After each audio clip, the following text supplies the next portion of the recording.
సమ్మెబాట పట్టిన సమగ్ర శిక్ష ఉద్యోగులకు మెదక్ మాజీ MLA Padma Devender Reddy, MLC Sheri Subhash Reddy, BRS party శ్రేణులు సంఘీభావం తెలిపారు. సమగ్ర శిక్ష ఉద్యోగులను రెగ్యులర్ చేస్తానని ధర్మకొండ దీక్ష చేస్తున్న ఉద్యోగుల వద్దకు పీసీసీ హోదాలో వెళ్లి మాటిచ్చి ముఖ్యమంత్రి అయ్యాక రేవంత్ రెడ్డి వారిని రోడ్డును ఎక్కించారని మాజీ ఎమ్మెల్యే పద్మా దేవేందర్ రెడ్డి ఆరోపించారు. సమగ్ర శిక్ష ఉద్యోగుల ముఖ్య నేతలను ముఖ్యమంత్రి పిలిపించుకుని మాట్లాడి వారి సమస్యలను పరిష్కరించాలని ఈ సందర్భంగా వారు డిమాండ్ చేశారు. సీఎం గారు ఇచ్చిన హామీని వెంటనే చేయాలి చేయాలి చేయాలి చేయాలి సీఎం గారు ఇచ్చిన హామీని వెంటనే ఎస్ఎస్ఏ ఉద్యోగుల ఐక్యత ఎస్ఎస్ఏ ఉద్యోగుల ఐక్యత చేయాలి చేయాలి చేయాలి చేయాలి సీఎం గారి పాటించి వచ్చిన వాళ్ళు మీరు వచ్చినప్పుడు ఏం చేయాలి? మీరు అంటే రిజర్వేషన్, రూల్ ఆఫ్ రిజర్వేషన్లో ఉన్నారు, మెరిట్ మీద ఉన్నారు.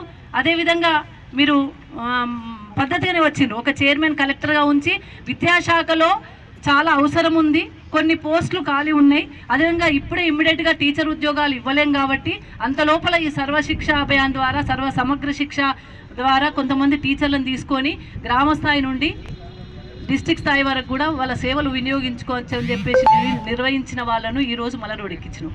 వాళ్ళని రెగ్యులరైజ్ చేస్తాను హన్మకొండలో పోయి చెప్పినావు, మహబూబ్నగర్లో పోయి చెప్పినావు, వాళ్ళ టెంట్ కింద పోయి చెప్పినావు.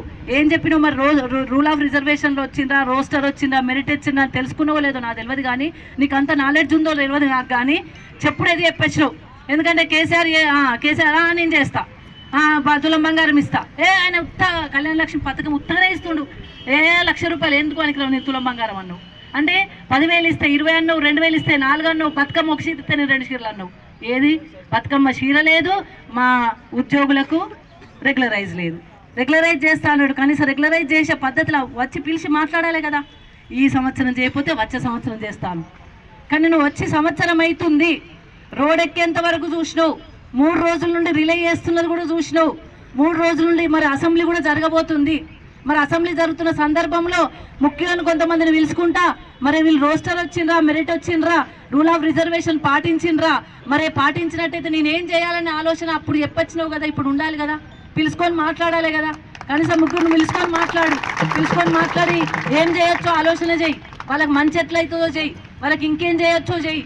అంతే తప్ప రోడ్డు మీద ఇచ్చిపెట్టినట్టు ఆయన గాళ్ళకి ఇచ్చిపెట్టిండు, పట్టించుకున్న పాపన పోతలేడు. అందుకే నేను సుభాష్ అన్నకి చెప్తున్నా, నేను మాజీ మంత్రి వారి హరీష్ రావు గారు కానీ కేటీఆర్ గారి దృష్టిలో మరిన్ని అప్డేట్స్ కోసం మా ఛానల్ని సబ్స్క్రైబ్ చేయండి.